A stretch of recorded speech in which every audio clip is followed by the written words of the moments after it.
নমস্কার, কেমন আছেন সবাই? আশা করি সবাই ভালো আছেন। আমরাও ভালো আছি আপনাদের আশীর্বাদে। শিরন ক্রিয়েশনের নতুন আরো একটি ব্লগ আপনাদের সবাইকে স্বাগতম। যে যেখান থেকে আমার ব্লগটি দেখছেন শুরু থেকে এই পর্যন্ত সাথে আছেন, সবাইকে অসংখ্য ধন্যবাদ। তো এই যে ১ম এই দেখলেন ছোট্ট একটা ফুলের তোড়া বলা যায়। কারণ আমি নিজেই তৈরি করেছি এটা। আমার ছাদে একটা ফুল গাছ আছে, দিবানিশি ফুল বলেন, নয়নতারা যেটাই বলেন। সেটা থেকেই আমি বানিয়েছি। কাকে দেব আপনারাই আন্দাজ করে নেন। তো ডিটেইলস আর ভিডিওটি করা হয়নি। আর তেমন কিছু মানে করাও হয়নি ভিডিও করার মতো। তো যাই হোক, এটা ছিল আমার অফিস থেকে একটা মেডিকেল টিম। তো সেখানেই যাচ্ছিলাম আমাদের অফিসের এই অ্যাম্বুলেন্সে করে। তো একটু ভাবলাম আপনাদের সাথেও শেয়ার করি। মেডিকেল টিমটা ছিল স্পোর্টসের মানে বিভাগীয় হকি খেলা। তো আমাদের বরিশালেই ব্যাপটিস্ট মিশন স্কুল সেখানেই। আর বেলস পার্কে হচ্ছে অনেক ধরনের খেলা, আপনার ক্রিকেট, ভলিবল, তারপরে হকি খেলা অনেক কিছুই ছিল। তো ওখানে অন্য টিম আছে, কিন্তু আমাদের টিমটা হচ্ছে ব্যাপটিস্ট মিশন স্কুলে। তো আমরা এই জন্য এই গাড়িতে করে চলে আসলাম। আমরা এই যে এখন স্কুলের মাঠেই আছি। খুবই শান্ত, একদম নিরিবিলি পরিবেশ। সামনে দেখতে পাচ্ছেন যে বিল্ডিংগুলা, ওখানে হয়তো ছাত্ররা থাকে।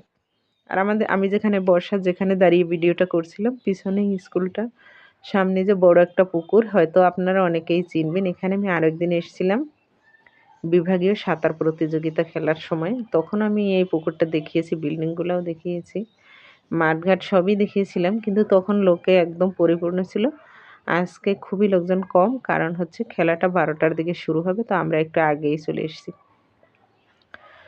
তো এখানে মানে খেলার জন্য মাঠ প্রস্তুত করা হচ্ছিল। তো স্কুলের স্টুডেন্ট নিয়েই এটা মানে তারা প্রস্তুত করছিল। আর এই যে লোক, মোটামুটি একটা ভদ্রলোককে দেখছেন, উনিই সবকিছু তদারকি করছিলেন। তো ইতিমধ্যে আবার মানে যারা খেলবে, মেয়েদের খেলাও আছে, ছেলেদের খেলাও আছে। তো মেয়েরা আগে এসে পৌঁছিয়েছে। তো ওরা সবদিকে একটু হাঁটাহাঁটি করছে, তারপরে খেলাধুলা করছে। তো সেগুলো একটু আপনাদের সাথে শেয়ার করলাম। তো আশা করি আমার ভিডিওটি একটু হলেও ভালো লাগবে। আর কোথাও যদি একটু ভালো লেগে যায় তাহলে কিন্তু একটা লাইক দিতে ভুলবেন না।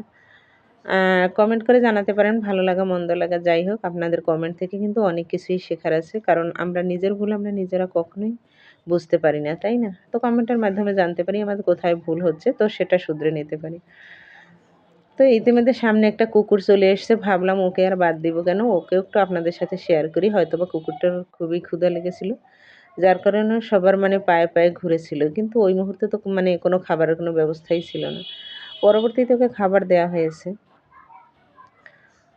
আর এখানে এই যে মেয়েদের খেলার টিম, তারপরে ছেলেদের খেলার টিম। তো ছেলেদের টিমটা একটু দূরে ছিল, সে কারণে ওদেরটা ভালোভাবে মানে ভিডিও করা হয়নি। কিন্তু মেয়েদেরটা একদমই সামনে ছিল। তো এজন্য মানে এখানে বসে ওদের একটু ভিডিও করে নিলাম। আর এই যে দূরে দেখতে পাচ্ছেন দাঁড়িয়ে, ওখানেই হচ্ছে ছেলেদের। আর মাঠে প্রচণ্ড রোদ ছিল, সে কারণে আর রোদের ভিতরে যাইওনি। আর এখন হচ্ছে টিফিন আওয়ার স্কুলের। তো সব স্টুডেন্টরা চলে আসছে। এটা হচ্ছে বয়েজ স্কুল।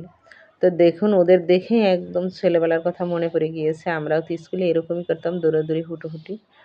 তো যাই হোক, এখানে দেখেন মনে হচ্ছে মৌমাছির ঝাঁকের মতো। যেমন মৌচাকে একটা মৌ চলে এসে একদম ভিড় জমায়। তো এখানেও দেখেন কিছু একটা ওরা করছে, যেটা আমরা বাহির থেকে বুঝতে পারছিলাম না। তো সব ছেলেরা ওখানে একে এসে জড়ো হচ্ছিল।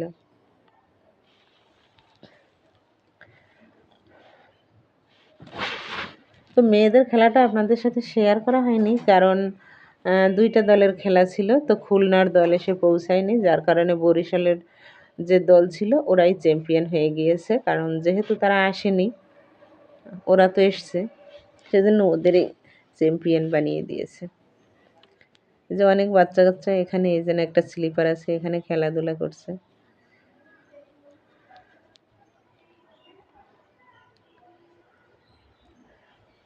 ওই যে দেখতে পাচ্ছেন খেলা চলছে। আমি আসলে হকি খেলা এরকম একদম কাছ থেকে দেখিনি। সবসময় টিভিতে দেখেছি। কিন্তু টিভিতে দেখে তো আর অতটা বোঝা যায় না, তাই না? তো একদম সামনে থেকে দেখেছি, খুবই ভালো লেগেছিল। আর এই হচ্ছে আমার সাথে যে আরেকজন আসছে মেডিকেল টিমে, ওনারই আমার এক কলিগ, তার মানে হচ্ছে মেয়ে দুজন, ওদের বাসা এখান থেকে কাছেই। তো ওদের একটু নিয়ে এসেছিল।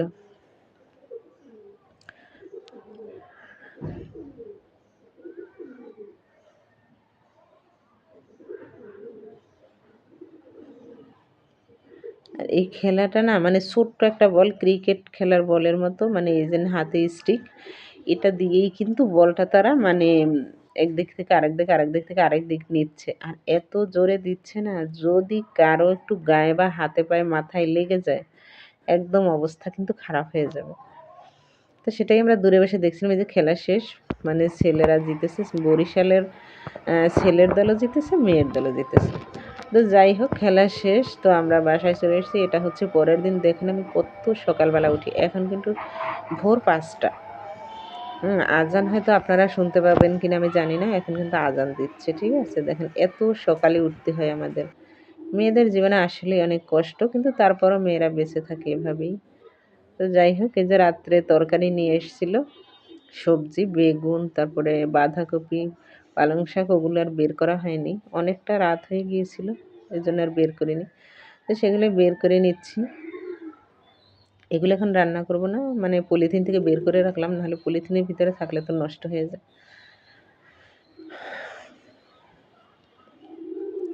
তো সকালের রান্না হচ্ছে যে আলু আর সিম একদম কুচি কুচি করে কেটে নিয়েছি, অনেকটা পেঁয়াজ রসুন দিয়েছি। মানে সবটা তো আসলে সকালবেলা এতই ব্যস্ত থাকি না, সবটা ভিডিও করা সম্ভব হয় না, যতটুকু পেরেছি আপনাদের সাথে শেয়ার করেছি। আর ভাজিটা খেতে কিন্তু দারুণ হয়েছিল। আসলে আমি কিভাবে বসাই, তো একটু সম্পূর্ণটা শেয়ার করতে পারলে ভালো হতো, কিন্তু একদমই সময় ছিল না। সকালে মানে একদম মনে হয় ৩৮০ মিটার বেগে দৌড়তে হয়, জানেন তো। তো তার মাঝ থেকেই একটু একটু ভিডিও করে আপনাদের সাথে শেয়ার করি। তো এই যে ভাজি তো আমার হয়ে গেছে, একদম শেষের দিকে যে ধনিয়া পাতা দিয়ে দিলাম। ধনিয়া পাতা না দিলে তো যে কোনো তরকারি, মানে শীত তো শেষের দিকে, তারপরে মানে দিলে তো একদম অন্যরকম একটা স্বাদ লাগে। তো এই যে পুঁটি মাছ কলা পাতায় ভাজবো, তো এগুলো ভালো করে একদম হলুদ মরিচ লবণ, তারপরে ধনিয়া পাতা, পেঁয়াজের পরিমাণটা একটু বেশি দিয়েছি, একদম ভালো করে মেখে নেব। আর মাছ কিন্তু আপনি যতটা হাতে মাখাবেন, খেতে কিন্তু স্বাদ ততটাই বেড়ে যায়। সব কিছু দিয়ে দিলাম মশলা, এখন ভালো করে এই যে দেখেন মাখিয়ে নিচ্ছি।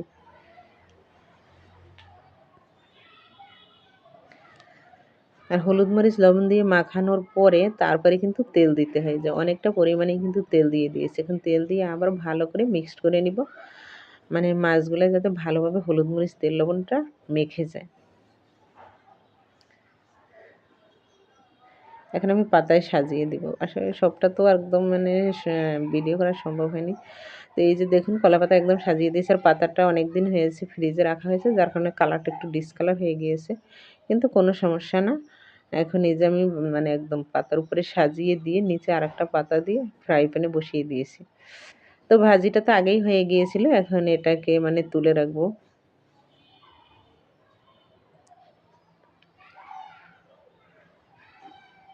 তো আজকের ভিডিওটি এ পর্যন্তই। দেখা হবে পরবর্তী নতুন অন্য কোনো ভিডিওতে। ততক্ষণ সবাই ভালো থাকবেন, সুস্থ থাকবেন, সাবধানে থাকবেন। ভিডিওটি কেমন হয়েছে অবশ্যই কমেন্ট করে জানাবেন। ভালো লাগলে একটা লাইক দেবেন। সবাই ভালো থাকবেন, সুস্থ থাকবেন, সাবধানে থাকবেন। সবাই নিজের প্রতি খেয়াল রাখবেন।